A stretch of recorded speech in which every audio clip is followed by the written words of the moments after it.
Hii kitu umeikampenia 2 weeks na nikikupea kazi una Wakurugenzi! Mamen! Kama bwana mkiona mkurugenzi in the building, you just know. He's got the juice. Yeah. Wadau. Mwaka ni the year 2000. The year 2000, kuna kijana mdogo anaitwa Mumesahau. Wacha niichukue. Kuna kijana mdogo anaitwa Ziad Jara. Ziad Jara ni kijana ako pale mahali panaitwa Lebanon. Lebanon capital yao ni Beirut. Wako nyumbani, wanapata vinywaji hapa na pale sababu wako kwa mood gani? Celebration. Wana celebrate nini? Wana celebrate kijana mdogo Ziad Jara amepata barua ya kwenda university nchi ya Ujerumani ambayo ni university inaitwa University of Greifswald. Mambo iko safi, yani wamefurahi kwa keja, yani mood iko tu sawa. Kijana wakapiga sherehe hapo, yeye, wazazi, family members nini. Unajua Waarabu waga ni family unity yao inakuwa very strong. Na wakaaga kijana kwa heri, wakamwambia ukienda Ujerumani uchunge wakora wa River Road, huko utaibiwa. Enda soma kwa bidii, ukuje ututoe wapi? Kwa ngori. Bas, kijana teke kaingia pale Beirut International Airport, akachukua ndege yake safi mpaka Ujerumani. The boy is excited. You know why? Because anajua kwa mind yake Greifswald, by the virtue of the fact that iko Germany, ni mtai popping, ni mtai inaweza. Unajua si waga na hii mentality majuu kila place inaweza. So hata kama Greifswald sio Berlin, like hata kama Greifswald sio Nairobi ya Germany, hiyo sana maybe ni Eldoret yao ama Nakuru yao. Unajua inaweza kuwa sio capital, lakini ni mtaa inajiweza. Wacha Ziad aingie Greifswald, apate Greifswald ni funyula ya Germany. Ni ushago. Oh Lord, my goodness. Huko watu tu ni mashamba nini, small communities pale wanafanyaga mambo ya soko. What? Akashindwa manze. Nimetoka capital city yangu kukuja Karatina University.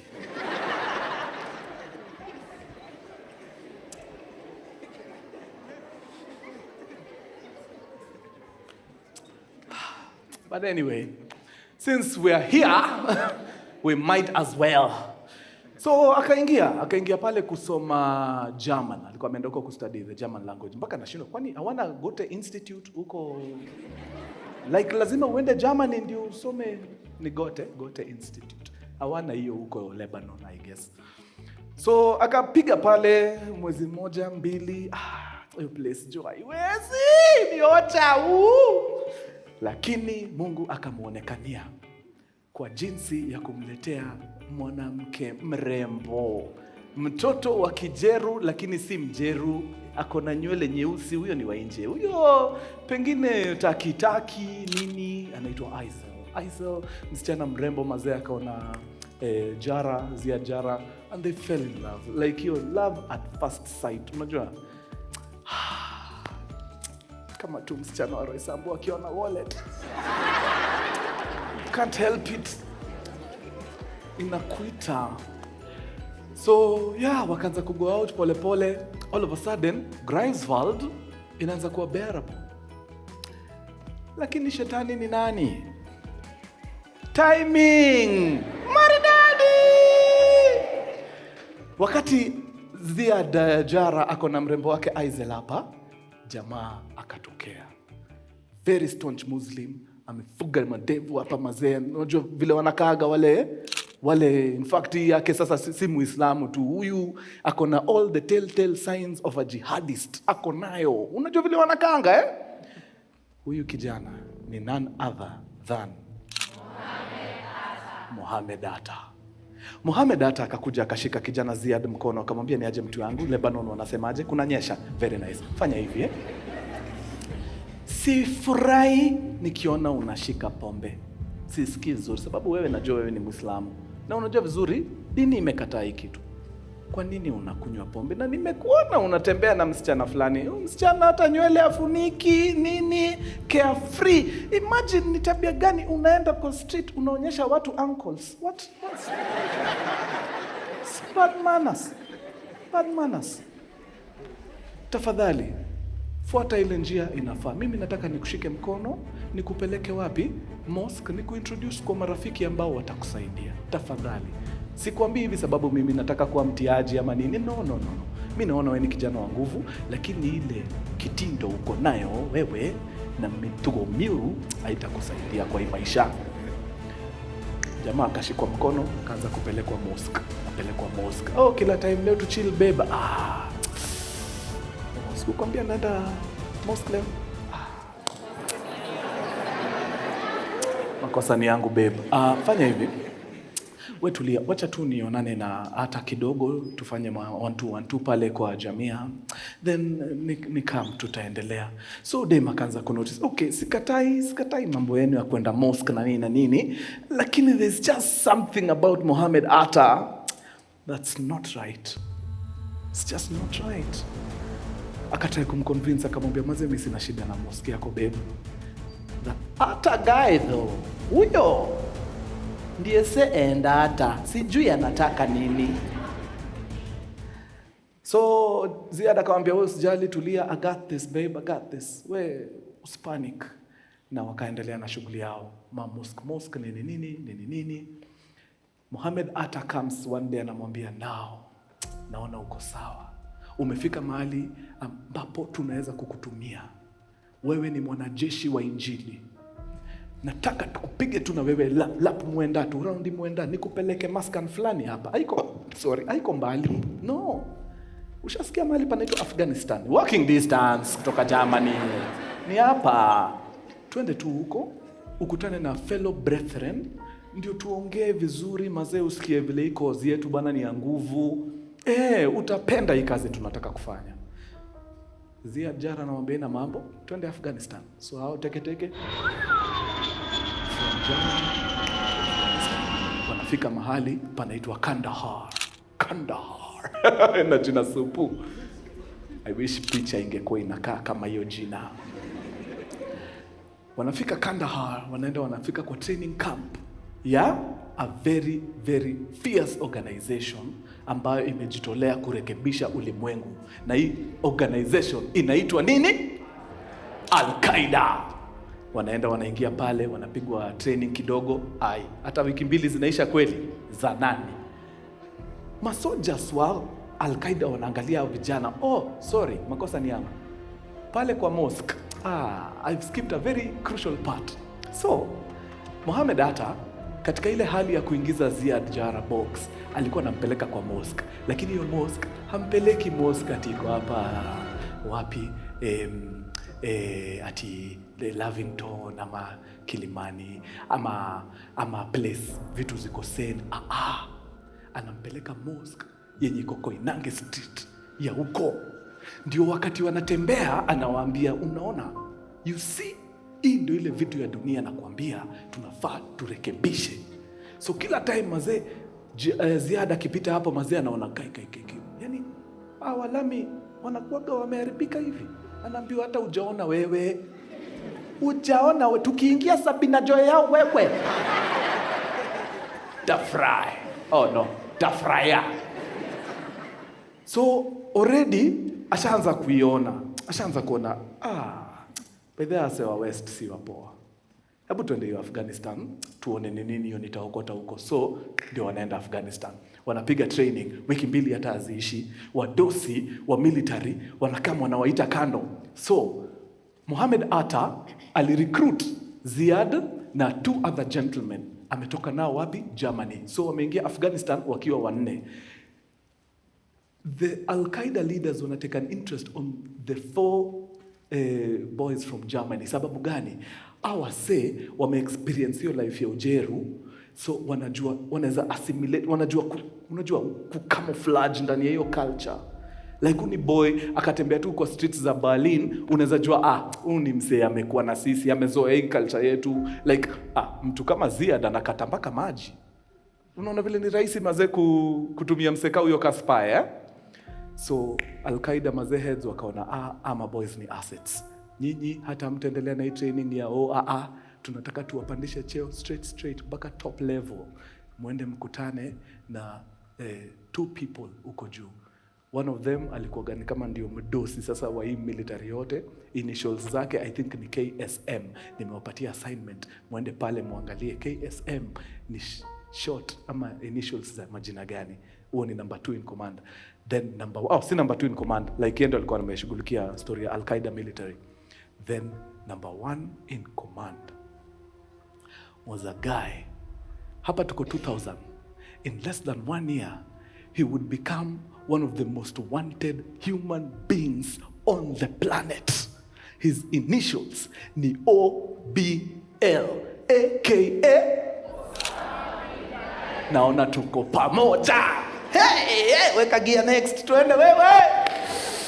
So Osama wazee anakuwa na meeting fupi sana na ama jamaa, anawaambia mazee, nyinyi Mungu ndio amewaleta. Allah has brought you to me for this purpose. Tunataka tuende turekebishe country inaitwa United States of America. Hao watu ni wabaya. Mumeonyeshwa video vile wana bomb Waarabu huku kote. Mumeona hizo videos? Of course. Mohamed hata alikuwa sha control wakiwa kwa mosque huko Germany. Hizo ndio videos zilikuwa zinacheza. Hakuna kitu kingine. So mazee watu brainwashiwa, yani wanajua the West ndio the enemy. So do you know immediately Osama aliulizwa swali, there was no pause. Hiyo ndio kitu inachanganua watu huku nje, wanashangaa. The boys did not even take a moment to think about it. Unajua ukisikia mission ya Al-Qaeda, si mission utaenda uturudi after 4 months tukuone tena. Ni one way ticket, ukienda umeenda. But hawakufikiria, waliulizwa tu na Osama ni aje, unaonaje, mnawezana na hii mission? Wakasema yes sir, tuko kazi. Without even thinking about it. So hiyo inakusho the power of brainwashing. Like unaweza onyesha mse vile maisha yake ni nothing. Nasikia kuna kwa na promises fiti. Nasikia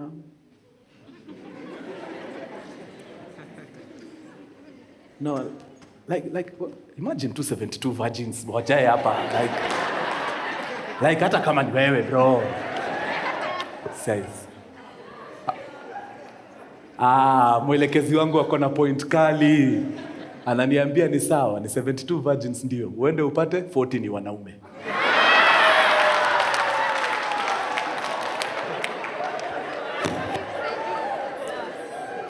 Six Jills. All right. So it's a done deal. Vijana wanatoka Kandahar, wanarudi wapi? Germany. Nilikuwa nangoja mtu aseme US nimuulize wewe ndio uliwalipia ndege.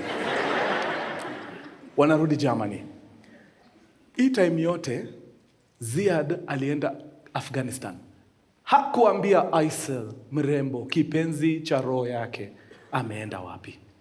So unaweza imagine mtu amerudi tu after 4 months. Uliniwacha on red. Then unarudi tu, hata hivyo tu, hata unicall kuniambia ni aje niko airport nikujie. Tunakuona tu kwa mlango, ulikuwa wapi? But of course, mapenzi inafanyaga, unafungua hii, unazima nini? Akaingizwa box hapo dakika 2, no babe unajua nini? Lazima tungeingia mtaa kidogo, vitu 2-3, sitaki kujua ni nini, hazitakusaidia. But si niko hapa babe. Crazy Kenali put vizuri sana. Ukitaka kushinda argument na msichana, mshike kwa cheeks, babe. Si niko hapa babe. Haijalishi umefanya nini. Babe wewe usikwange. So hata hiyo argument haikuteka na alikuwa box. So now, ripoti walitoka nayo Kandahar, Afghanistan, ni kwamba hizo course za ufala mnafanya, wachaneni nazo. I want the 4 of you to train us. Us? No. When you go back to Germany, then the US, I want you to train us. Us? Pilots, correct. Pigieni watu hiyo Roma coffee, mazao wako tu sawa. as airline pilots. So wanaenda Germany, wanaambia jamaa zao na marafiki wa Germany, sababu wani wase sawa wanaishi Germany, like wako na mabeshte huko nini, ni aje wadau, Germany imekuwa real, but tunafaa tuende course nyingine majuu, wacha tuingie States kidogo, tufanye 1-2-1-2, we'll be back. Aisel ni mmoja wa wenye wanaingizwa box, wanaambiwa mazee usijali mami, I'll be back. But babe, I'll be back. Sawa. Wanatoka sio Stuttgart. What's the other town? What's the other city? Hamburg, I think. One of those cities. Teke. Mpaka wapi? Miami, Florida. I lie. Mpaka Venice. Inaitwa Venice ama ni Venice? Ni Venice, Florida. Wana land pale, wana separate. Kila mtu agenda ni kutafuta flight school. Tuive, tukutane tena. Watu wanaanza applications. Mohamed hata aliandika 65 applications. 65. Ndio achukuliwe kwa ile training school alichukuliwa. Ziad Jara is just charming. Ni mse anajua kujieleza, ako tu sawa. Like nasikia wasichana walikuwa wanamuona inakuwa something else.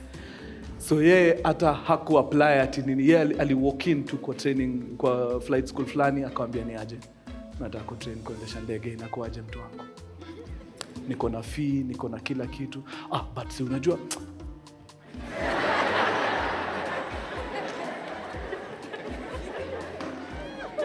acha ni train buda. Okay, onana na bazaar bas. So before long, jamaa ako ndani anasukuma Cessna apate ile PPL, private piloting license. Kidogo ashatoka kwa Cessna. Cessna ni kale kandege kadogo. Ni kandege unaweza sukuma hata peke yako. Kanaga mambo mob. Anaenda akirise pole pole. Before long, Ziad Jara ako na capability ya kusukuma a Boeing 767, a commercial airline that has sitting capacity ya watu wangapi? I think 350. Like that's a big plane. Amefika hiyo level. But between yeye kuanza na yeye kumaliza, unajua kijana wa 24 years surely. Lazima uindulge, you know. Wewe umeona wasichana wa Florida wewe? Ziad ana hiyo nguvu ya kukataa. So ako huko mazee ni pate after pate wewe, but ni msharp. Hii kama mambo ako sawa, anasukuma ndege proper. Mvinyo anakata kidogo, wasichana hapa na pale. But kwa hii place yuko Venice, Florida, kuna msee ako hapo, kazi yake ni hikitu. Anaangalia kwa hawa wasee, tulitumwa hapa wasee 4. Hawa 3 nani ya yuko serious? Nani anaweza guess ni nani anafanya hiyo kazi? Mohamed hata, sababu yeye ndiye alikuwa na hiyo utiaji hata wakiwa Germany. So Mohamed hata mazee ashaanza kutokea mpaka kwa bash za ujamaa na muita mpaka kando we. Teini ya nini kwa mkono? We ni kama unasahau mission. Anamwambia buda. Mimi mazee hata si teini maji vile umegonga imeanguka, hakuna teini kwa nakunywa mimi. Mimi mazee buda, mimi unajua mimi kwa hii mission mimi nimeiweka kwa kichwa deadly. Mimi sijui mbona hauna nini na mimi mazee, tafadhali. Hata anamwambia nimekuona wewe unakata maji wasichana. Ziada anajaribu kumfanyia hata mazee. Wacha. Pana spendi, I don't like it. Na nitaambia Al-Qaeda, wewe kazi yako hapa ni kukata tu maji na warembo. Na nitasema wewe. Nimekuja hapa hata sijakaa 2 minutes na kuona katikati ya warembo huko above the head. Wacha pana. No. Tumetumwa hapa mission na lazima tukamilishe. Wewe unakaa nika unataka kutuangusha. Nimepiga ripoti ya Al-Qaeda, wamesema urudi Germany uende uripoti, useme ni nini unataka na sisi. Kama kazi imekushinda, tuambie. Ziad Jara anamaliza mambo yake, anaenda Germany. Anaongea na watu wa Al-Qaeda huko, anawaambia acha niwaambie. Kama kuna mtu anaweza kazi hapa ni mimi. Mimi sijui mbona mna panic. Hii kazi mimi naifanya mpaka mwisho. Hizi vitu nafanya hapa katikati sijui mbona zinawashtua mazee. Acha nini na hiyo upuzi. Tuko kazi, tunajua ile kitu imetuleta hapa. So anareleziwa, wanamwamini, enda fanya mambo yako. Anarudi Florida kwenda kumaliza mambo yake. Hii time mrembo wake Aisel anashindaga tu akivisit naye. Maisha inawabamba. Aisel ashaona life yao yote yani. Boy atakuwa pilot. Hakuna kitu mzuri hiyo bamba madem kama boy wako kwa mtu wa maana. Conversation itakuwa inaenda tu hiyo side. Lakini economy mazee inatuchapa. Chali yangu ni pilot.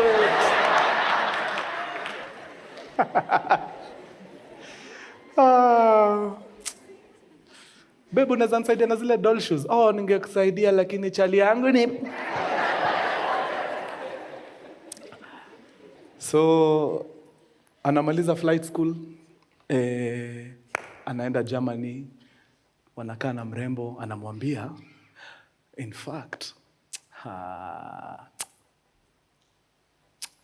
si tuko na kismat. Nimekwambia nimepata kazi. Sijakwambia. Makosa ni yangu, my friend. Nimepata kazi, nataka nitoke hapa niende ni report kule, lakini lazima tuende kwanza training nyingine, watu Airlines za koga tuna mambo yao. Yeah, then after that, now wewe unaweza kuwa free kunitembeleaga US. Aisel ashikiki. Wewe. So ikakuwa ni sawa, wakaagana vizuri, akamwambia ni sawa, nimemaliza stay yangu hapa Germany, wacha nirudi US, nimalize shughuli yangu kule, alafu nifanye nini? Nikuvutie, tuanze maisha. Yes. Jamaa anarudi. What Aisel does not know ni ya kwamba hiyo wakati ndio mara ya mwisho anaenda kuona Ziada. Anaitwa Ziada nani? Jara alive. So Ziada Jara anapanda ndege kutoka Germany anaingia US. Hakuna kupoteza wakati. Tuko siku gani? Tuko I think September tarehe 2 ama tarehe 3. 2001. Bukini tickets. Siku gani? September 11th. It will be on a Tuesday. Kila mtu tikiti yake. Mohamed Atta na kupatia soldiers 4. So kwa hiyo ndege mtakuwa wangapi? 5. Ziad Jara na kupatia soldiers 3. Plus wewe anaitwa Marwan Al-Shehi na kupatia soldiers 4 plus wewe 5. Na kulikuwa na mmoja jina yake nimeitafuta sijaipata. Na kupatia soldiers 4 plus wewe 5. I want you guys to commandeer 4 aircrafts. Watu wa United Airlines mko wapi? Ni wewe peke yako Jara. Wewe nataka nikutume Capitol Building, Washington. Mohamed Atta, World Trade Center, North Tower. Al-Shehi, World Trade Center, South Tower. The other guy whose name I can't remember. Where? The Pentagon. Unajua Pentagon ni wapi? Pentagon ndio headquarter ya the United States Military. Hiyo ni kama ukuje ubom hapa DOD. Inaitwa DOD. Guy, aki DOD yetu compared to Pentagon ni nonsense. What? Yani hiyo place hapo hali ngamali tunakomaga kwa jam. Hiyo ndio DOD. Pentagon is a whole city, my friend. Like hiyo, Anyway. So wanaenda wanabook tikiti zao. Hizi ndege zinafaa zitoke around between 8 na 8:15 am on Tuesday, September 11th, 2001.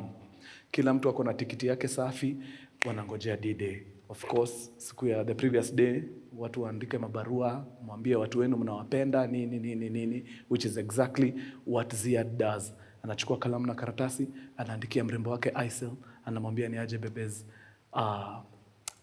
tutaonana in the near future.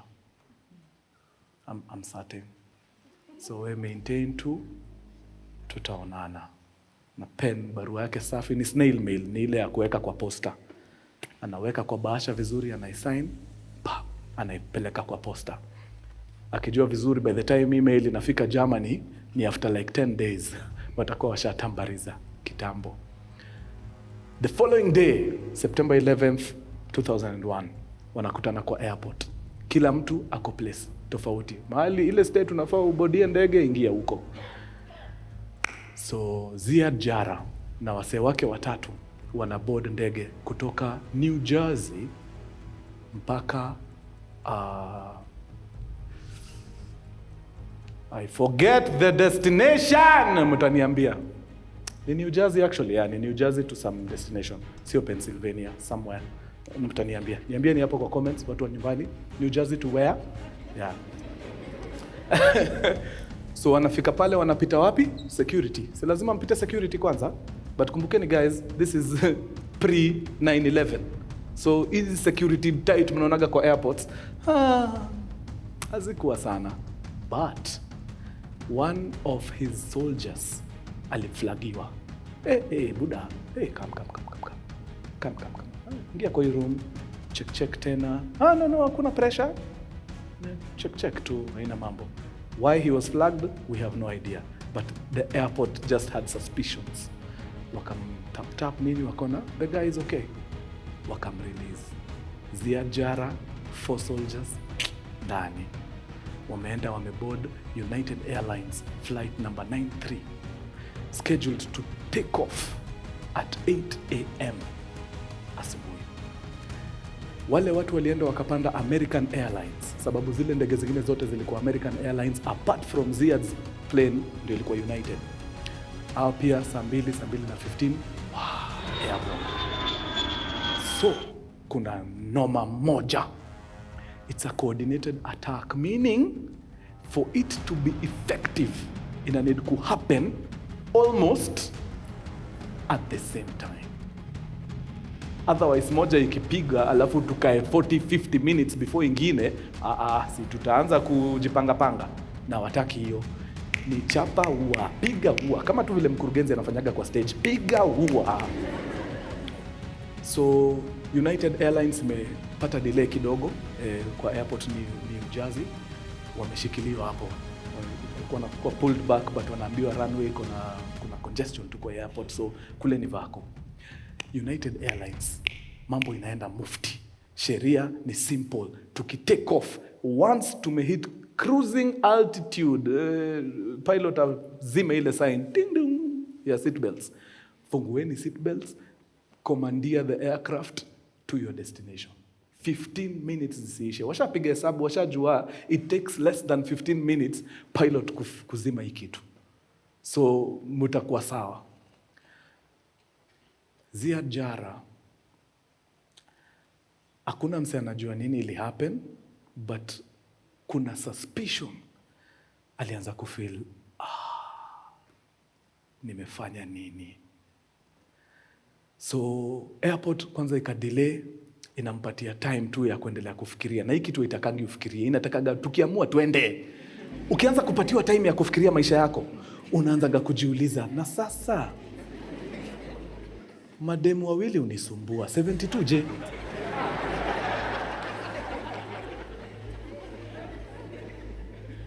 Na hii kitu haitaki hivyo.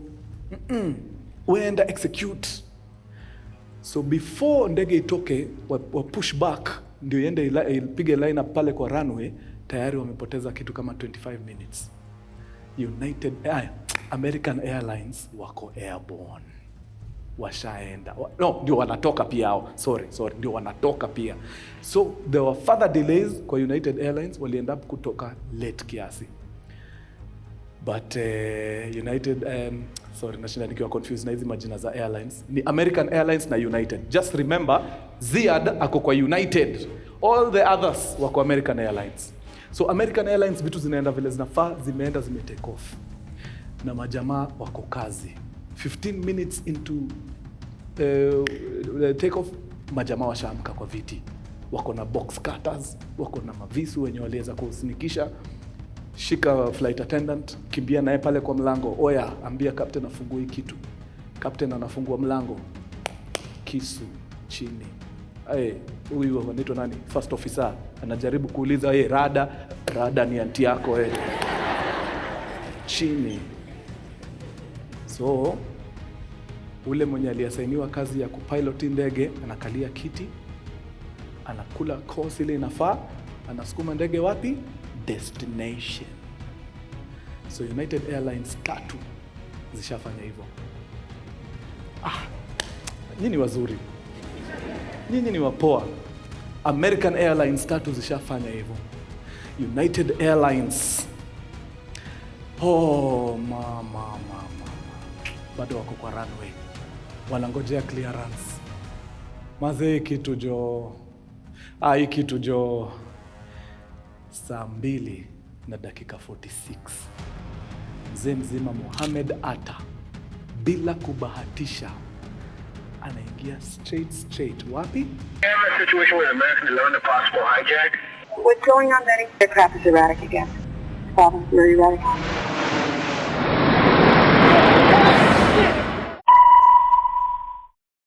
Betty, talk to me. Betty, are you there? Betty? North Tower. Wow!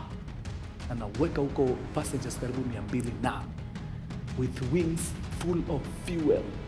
Inaenda inagonga North Tower huko sijui 87th, between 87th na 104th floor if I'm not wrong. Jua iliingia ikiwa hivi, na unajua wingspan ya ndege si mchezo. So aliingia hivi mazee, pap, akapiga floors kama 20 hapa. So kuingia hivyo, of course, explosion. Hii kitu imejaa fuel kibao. Hii fuel ni nyingi, inaingia kwa elevator shafts mpaka chini kwa ground, meaning ka uko juu huwezi access elevators. It's an inferno. Wale wase wako juu hawawezi shuka stairs. Kama uko anywhere above the 104th floor, pole. Sababu ukifika 104, waka maintain. Ashafanya mambo yake. Takriban dakika 17 baadaye, Al-Shehi, American Airlines. Wapi? South Tower. Same. Gonga hiyo kitu proper, fuel kwa ducts za nini huko, elevator shafts. Jules, this is Ryan. Listen, on an airplane that's been hijacked, if things don't go well and it's not looking good, I just want you to know I absolutely love you. I want you to do good. So happy this time. Same to my parents and everybody. And I just totally love you, and I will see you later. Bye, babe.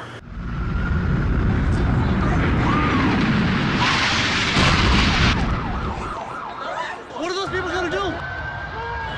All the other... Wase wametrapiwa huko ndani. Wale walikuwa huku chini wameweza kushuka, sawa. Wengi walitrapiwa, ikakuwa ni ngori. Hiyo ni 17 minutes after Mohamed Atta amepiga wapi? World Trade Center, North Tower. Federal Aviation Administration wamepatwa, wewe ngoja. No. 8:46 ndege imegonga building, wako on high alert. Kuna pilot, mumeanza kupea watu pombe. Huo mtu amejipata aje huko kwa building? Kuna shida. American Airlines wapigiwe bana, watu waambiwe, waulizwe pilot ni nini shida yake. 17 minutes later, American Airlines. Okay, nini iko kwa diet ya watu wa American Airlines? This is very unusual. Ndege mbili, buildings, they say, wait a minute. Si diet. Wadau tunapigwa. Hawa si wanatupiga. Wewe Federal Aviation Administration. Ground ndege zote. Ground all aircraft immediately. Ile ndege, tukishapatiana kitu ya kuground mandege, tuone tu ndege imekatalia juu. Hakuna maswali. Chini. By the time Federal Aviation Administration wanatoa hiyo directive, hiyo ndio wakati pilot wa United Airlines amefanya nini? V1, let's take off. Ako juu. Ana take off after 2 buildings tayari zishatandikwa. Wadau, kuna vitu zinaitwa satellite phones kwa ndege. Hizo vitu zitabadilisha story sana. Number 2, kuna mtu anaitwa Ziad Jara ameanza kuingiza baridi. Hii kitu itabadilisha story sana. In case nikisahau, mnikumbushe mwisho wa story. Baridi ya Ziad change story wapi? Mnikumbushe. So wamepanda juu. Tukisha take off, sheria inasema baada ya dakika ngapi tu attack? 15 minutes. Ziad Jara aliattack after 15 minutes. Aliingiza baridi. Batasha jiambia hiki tunaifanya. But nipatie time kidogo. Okay, peaks. Nipatie time kidogo. Kidogo tu. So, awase kile wanafanya azu jamaa ako peaks wanaendelea kugather distance. Na ingefaa kwa hivyo. So wanaenda inafika mahali anajiambia okay, steam panda kaende sana. Anafanya vile mkurugenzi fanya kwa kiti. Tuende kazi. Soldiers wanaamka, box cutters, visu. Flight attendant kuja. We, ambia pilot afungue mlango. Pilot anafungua, kisu. First officer, oya nini? Oya ni anti yako. Inje. Ziad Jara kalia kiti. Anza kuturn, change course. Elekea wapi? Capitol Building, Washington. Pita na hiyo kitu mpaka wajue wewe ndio baba. Kwani iko nini? Raila pole si wewe. Raila kwa kila mahali siku hizi. Siwezi shtuka kumuona huko nyuma.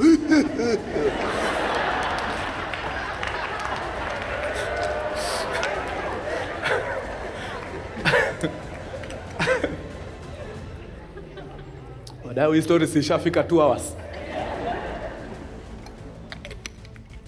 So, Ziad Jara ako kwa kiti. Huko nyuma si watu wamepangwa proper. Washaona flight attendant akishikiwa kisu ameenda amefungua nini huko. Kuna satellite phones wadau. Hizi vitu zina operate hata ukiwa kwa hizo altitude fani. Wase wanaanza kufanya nini? Kupiga simu. No one in the aircraft has any idea what is happening in New York. Hakuna.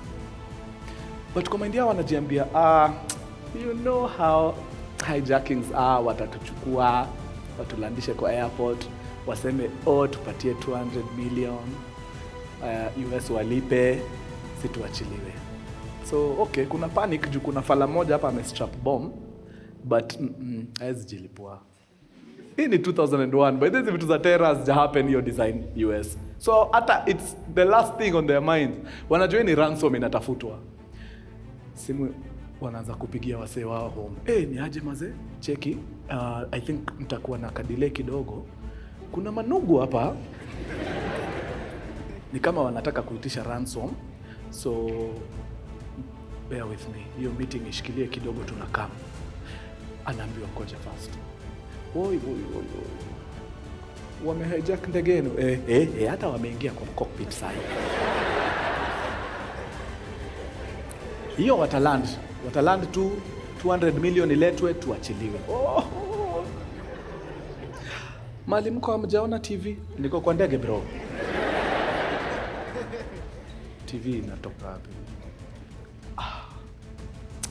Wazee hasa wameteka aircrafts 2. Wamezisukuma zote World Trade Center. Zote 2. Wait. Like wameona badala wa land kwa airport wameipaka kwa parking World Trade Center.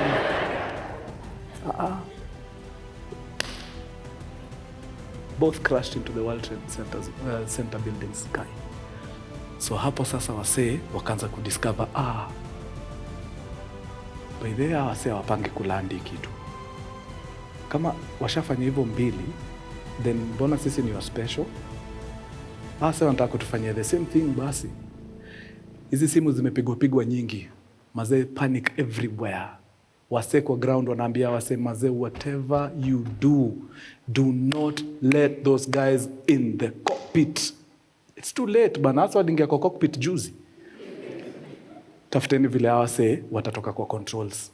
Na waambia wase wakiwa kwa controls hamtaland. Hapo ndio wakajua kimeumana. 9:28. What happens? The third guy whose name we don't know. Mission accomplished. Anaingia Pentagon. Utadhani alikuwa na appointment. Pentagon just got hit. No CNN. God damn, I can't even protect my NCA. Anaweka wing mzima ya Pentagon chini. Accomplished. The third United Airlines. Was that a United? American. Mkorada.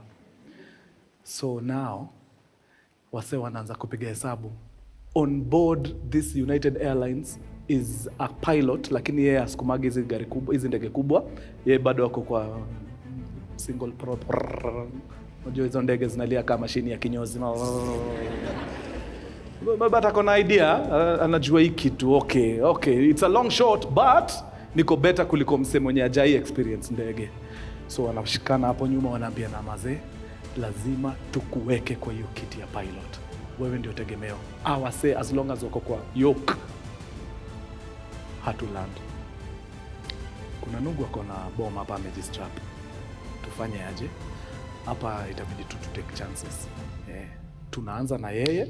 Bomb ikilipuka, adios muchachos, tukutane kwa Angel Gabriel. Isipo juu huyu ndio mse ametuingiza baridi. By the way, mse wa bomb alikuwa pale specifically kuingiza wase baridi, ndio kawa anajaribu kufanya kitu. Wafikirie sana. Wezi argue na mtu wako na bomb. But wakajiambia nini? Kaende sana. Actually, if you really think about it, a bomb is a much better way to go. Juu bang! Yeah. Mansion yangu But hii ingine ushaiko kwa ndege alafu turbulence tu igonge, unasikia ngaje? Ukisikia pancreas iko hapa kwa esophagus. It's a very bad feeling.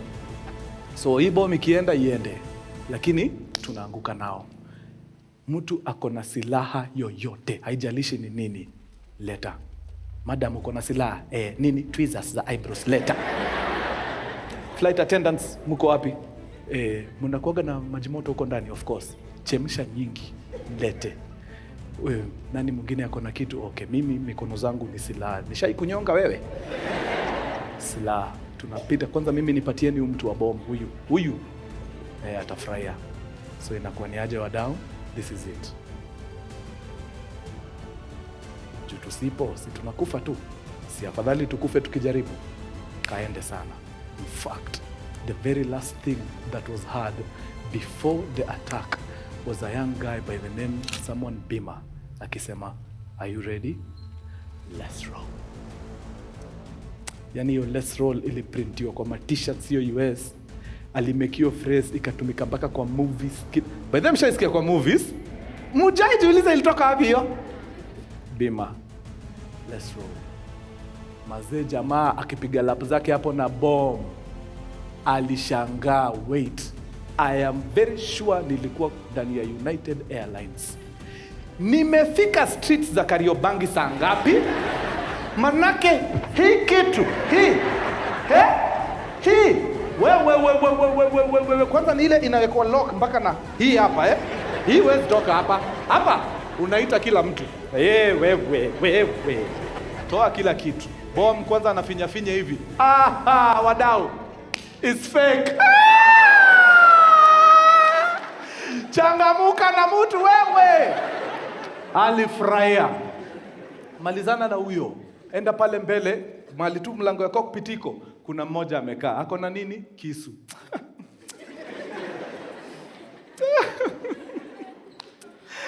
Mtu yangu uko na kisu.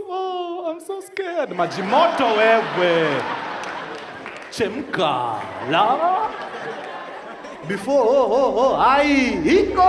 Ala, twende sana wewe. Chini, sasa ni nini? Mlango ya cockpit. Tuende. Akina Ziada wako kwa controls, wanasikia tu kunyuma. Bo. Wasa wanapiga nduru huko. Unajua, wewe ndio terrorist lakini unakuwa terrified. Unashindwa. Sisi basi wangekapatiwa tu kazi yangu juu. I'm terrified guys, I'm terrified. Kidogo mazee, mlango ndani. Kuna soldier mmoja alikuwa amebaki hapo kwa mlango ati ana guard. Sasa utasimamisha watu 50. Walipita naye kama SGR. Out, nje, wewe, out. Ziad Jara akaona, hapa ni ngore. Hakuna vile anaweza fika Capitol Building. Uongo. Hiyo tusidanganyane. kaende sana wadau. Weka yoke chini, kwama hapo. Kama wakamshika, wakajaribu kutoa na kanyaga mpaka hiyo kitu stoki hapa. Na hiyo kitu mazee, kisha nini huko chini kuileta, unajua ni easy ya kuiweka hapo chini kuliko nyinyi kuivuta. Na hiyo speed alikuwa jusa, ukiweka yoke chini inamaanisha na unaipatia juno sasa imeenda chini. Sasa unashuka wewe. Uko na thrust ya engines na uko na Isaac Newton gravity. Tuende sana. So they really tried. They really tried. But mazee hakuna kitu wangefanya. So hao mazee mpaka kwa field Pennsylvania, crash, killing everybody on board. United 9-3, have you got information on that yet? Yeah, he's down. He's down? Yes. When did he land? He did not land. Oh, he's down? Yeah, somewhere up northeast of Camp David. But had that aircraft made its way to the capital, unaimagine ni nini ingefanya? Hiyo siku kwa the Capitol building kulikuwa na meeting. Ma MP walikuwa kazi. Kapen Kenya manze.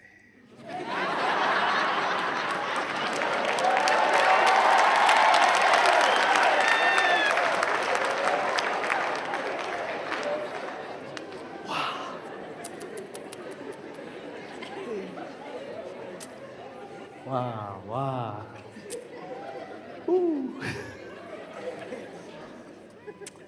But sasa unaona ma MP wa states wanafanya kazi.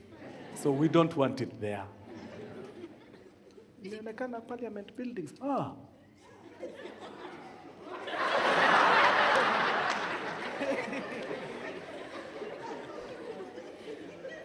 Wananchi, kuna ndege inakuja, si tuisimamishe? Gani?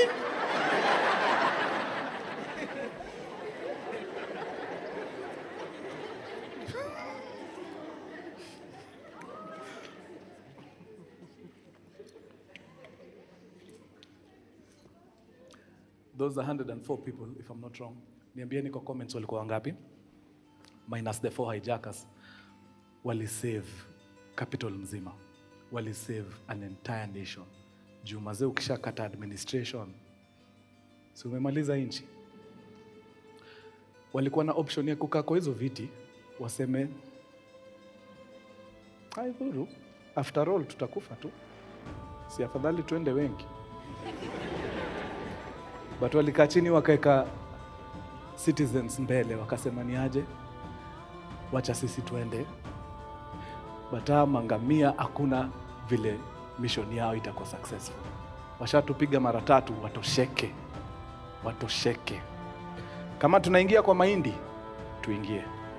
That's exactly what happened. Of course, after the incident, President Bush alitokelezea akasema nilikuwa nishapatiana directive, hiyo ndege ikionekana capital around the capital city chapwe na military quick. But wasee hapo wanapiga hesabu ya haraka wanasema there is no way hiyo information ingefika na wa scramble jets na wakuje wapate bearing na in less than 20 minutes inaweza sumbua. I don't know how true that is. Mimi nilidhani US ni superpower, wanaweza scramble ndege na 4 seconds. But apparently 20 minutes sio enough. Yeah, so hiyo kitu kama hawa sasa hawange act, ingetandika capital mazee. Ingekuwa utiaji mbaya. Yeah, so episode ya leo inaenda kwa hao heroes. Asante kwa kuja.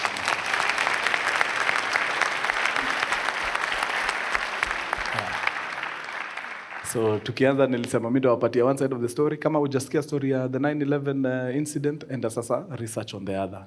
In fact utanisaidia sana hiyo story ya Pentagon. Mbona huyu mtu wa Pentagon atumjuangi? Inauma kama msanii nimefanya kazi na amunitambui. Yeah. Kulieni research hapo. Niambie ni pilot wa Pentagon alikuwa nani? Jina, what not. At least za Twin Towers hizo zinajulikana maze. Yeah, wadau jeo story nimekafunga. Mazee nyinyi wa true sana. Imenibamba, mmenipatia psyche ya kupiga hii kitu, tuipige tena sana. Au sio wadau? Kama imekushika, you know what to do, fanya kama wewe pale, ndio tupige nyingi kama hizi mazee. Au sio? Na watambua sana wadau, it's been real. Adios muchachos. Peace.